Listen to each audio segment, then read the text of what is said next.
ابن آدم وعاء شر له من بطنه. The human being fills no container worse for them than their own stomach. It is enough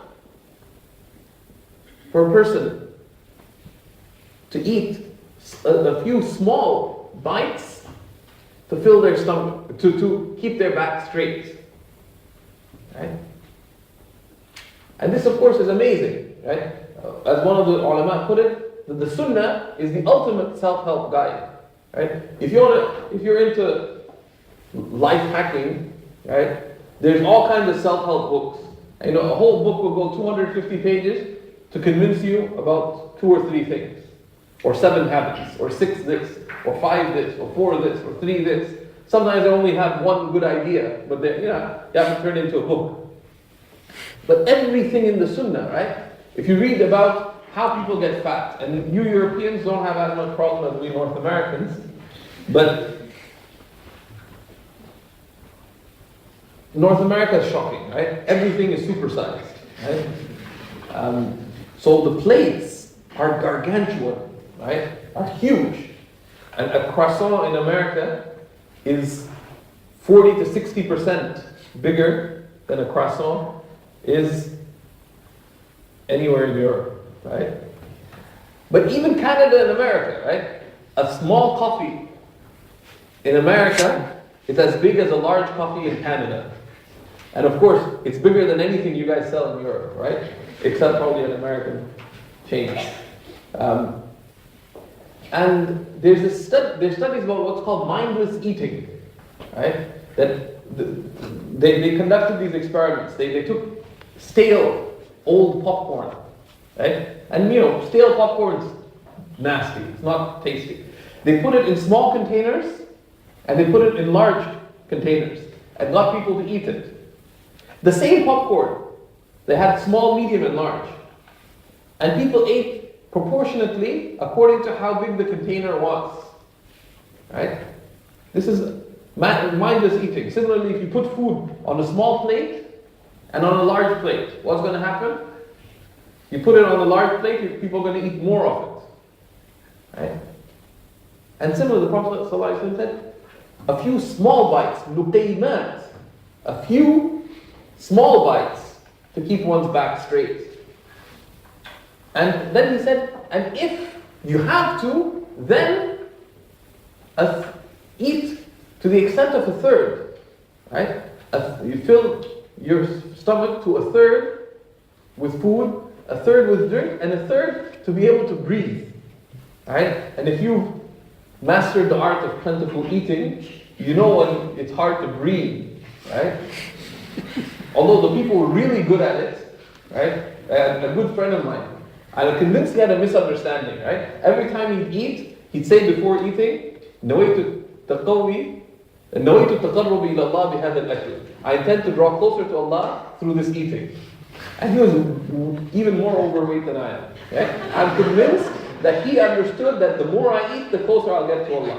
Right? And that's not what it's about, right? Because the food is a means of seeking the pleasure of Allah by having the strength to do the good, to be able to worship Allah, to have the energy to engage in acts of good, and so on. But it's not that with every bite you're closer to your Lord, except in the sense that the more you eat, the faster you'll die, right? Which is another way to get to Allah, right? But the sense of moderation. The third is sharing. Is sharing food. And the Prophet ﷺ said, خَيْرُ الطَّعَامِ مَا كَثُرَتْ عَلَيْهِ الْأَيَادِي. The best of food is what most hands eat from. Right? And the Prophet ﷺ did not like to eat alone.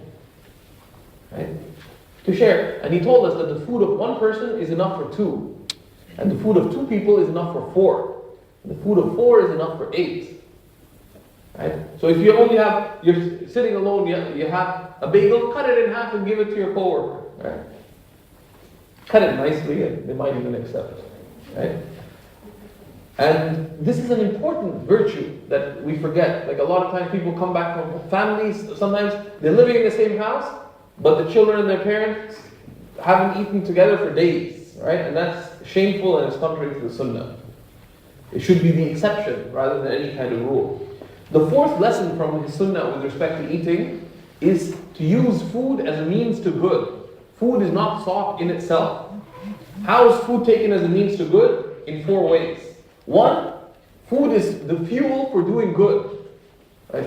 Food is the fuel by which you give your body the energy to do the good. So you intend to strengthen yourself to be able to do the good in your worship, in your life, and that's a high intention. But it also implies two kinds of concerns. A religious concern of eating things that are religiously wholesome, right? That are religiously wholesome, that are acceptable, that are not religiously doubtful. And we know the many hadiths emphasizing this aspect. Right? Allah is pure and accepts nothing but the pure. Right? And Allah commanded the believers with what He commanded the prophets, that eat of the goodly things, the tayyibat that we have provided you, and then do good deeds. Right? So taking food as a means of doing personal good. The second aspect is eating good things. Things that will give us the strength to be able to do the good and won't physically weigh us down from doing the good. Right? And someone was asking that, it's one of those random people, right? That there's all these ingredient lists on everything, right? Long eat this and eat that, right? One of the things to do is to have whole foods, right? Is to eat real food instead of all this chemical gunk, right? The first is to use food as a person for personal good. The second is sharing, feeding, using food to spread the good. Right? It's from the Sunnah. The Prophet ﷺ told us, for example, if one of you cooks a dish, they should put some extra sauce in it and give some of it to the neighbor. And of course, it doesn't apply just to something that has sauce. But let's say, do you guys eat muffins? You guys eat muffins? I don't know Norway, right? Okay, muffin. Instead of making 12 muffins. Yeah, ask the sisters, because brothers don't do these kind of things. Right? Except in Ghana. All my Guyanese friends, even the Shaykh types, cook.